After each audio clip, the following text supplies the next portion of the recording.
West Ham 1, Manchester United 1 then is how it finishes. Just to look at what that means at the top of the table. We'll discuss the ramifications at the bottom a little later on, but focusing now, Manchester United sitting fourth in the table, one clear of Chelsea. More on them a little later on. Liverpool, of course, in action later this week with a chance to close the ground between them and a Champions League place.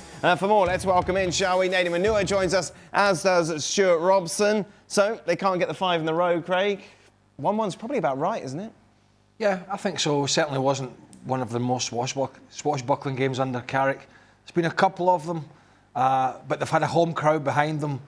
That's really pushed them on. They've played some good stuff. They were a little flat today and didn't quite look as sharp. West Ham obviously fighting for their lives. As later the game went on, they got more defensive. Nuno made some changes. They started camping on the edge of the box. They themselves had a couple of breaks at the end that they could have done better with in the final third. Callum Wilson could have made a better decision or two that could have maybe killed the game off. They didn't, and it was just a brilliant goal from a player who, I think when he came on, struggled with his all-round game, Benjamin SESKO. Yeah.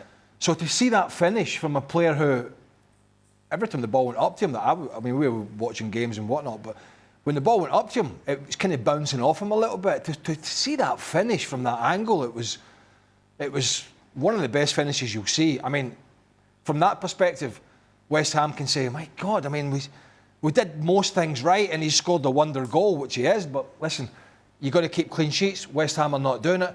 And Man United, it's, unbeaten. Good spirit again, keep them going to the end. So that's another positive for them. And I suppose when you look at is that 5 games you said? I suppose when you look at the 5 games in their totality, from where they were, that's a very good return of points, even though they're playing a side that's currently in the relegation zone. Any cause for concerns today, Robbo, for United? The only thing I would say in the first half, Manchester United have been playing well because they've been getting the ball forward, they've been playing at a fast tempo, they've had runners in behind.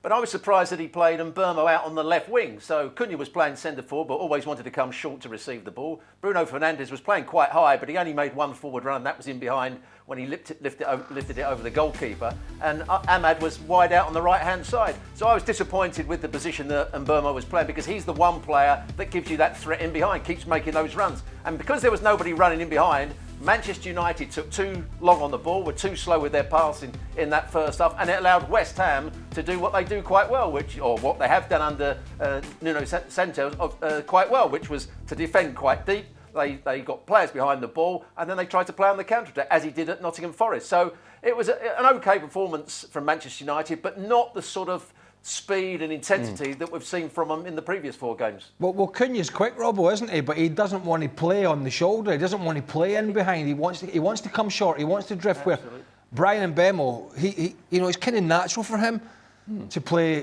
to try and run in behind. If you watched him at the weekend, they went, particularly in the first half of the game, they went long quite a lot when they were pressed, and they went long and tried to go long and over the top from Lamans to Brian Mbeumo. So that was a little strange, and I agree with Stuart, we didn't see Bruno Fernandes in as good of positions since he's moved back into this 10 role as we have in all the other games and maybe that's credit to West Ham, because maybe they were flooding that area and he was having to go and find these spaces. He was having to go and look for the ball more than he has been in games that have been a bit more open, and he's found some great spaces and he's really linked that midfield and forward line. We didn't really see that today. It wasn't a disaster for Man United, and they dug a point out. And they're very much in this race for Champions League football, which is, bearing in mind where we've been with this Ruben Amorim conversation when he was at the club, was kind of unthinkable in some sense. But it seems at the moment, Michael Carrick is getting a tune. Today was a small blip. But when you look at Liverpool's struggles and when you look at Chelsea have dropped some points, and you look at the rest, Manchester United are very much in this race for Champions League football next year. Just a bit of a blip, Nate, and that is generally how it feels, doesn't it? Yeah, I would say so. I think in the previous 4 games, you've seen them play a more expansive and exciting game of football at certain times. They've obviously been robust within that. But what I would say is this game against West Ham, because West Ham exists in a blind spot of so many of us, it's very easy to say, well, United should have done better. I think this is the West Ham side that, in some ways, turned a corner, made that sort of chase to try and survive more interesting. Because I think if United would have played them just a month ago, West Ham had just lost 3-0 away to Wolves and lost 2-1 at home to Nottingham Forest. But since then, we've seen them play well against Chelsea. We've seen them, say, batter Spurs, whatever that means these days, away from home. They've just won 2-0 away at Burnley quite comfortably just the other day. And I think you could hear from the crowd that they were really up for this game and they fancied their chances. So for United, in some ways, it's a reminder of how tough the Premier League can be as such. But as Craig said, they're right in there in the mix for the Champions League places. I think obviously when Carrick came in, there was potential for them to be up there, but they're very deserving of being there. Like, you look at the goal difference, and they've got one of the 4 best goal differences in the league. They are deserving of being in that position. And yes, it's not 5 wins in a row, so the guy has to cut his hair, all that stuff, blah, blah, blah. They're still in the mix, they're in good form. And even though on a day like today they didn't manage to get the win, they still fought to the very end and found a result. And as a consequence, all those fans that travelled down, they still travel back up to Manchester now with a great sense of happiness. It's not perfect, but it still feels like it's heading in the right direction. If you'd have said to Carrick and his crew, can you imagine? Yeah. You'd have said to him, right, here's the job, not giving it to Solskjaer, obviously. Here's the job. You've got City and Arsenal. Was it Tottenham? I can't remember. Fulham, Spurs, West Ham away. 3 of them at home. You got Arsenal away though. And you got West Ham away who are fighting. I'll give you 13 points. That was a quick maths because I thought I was going to get that wrong there. Yeah. 4 wins and a draw. He would have rugby tackled whoever it was that was giving it to him and taken those points. Every United fan would have. Absolutely. So that it's been a positive start for Manchester United.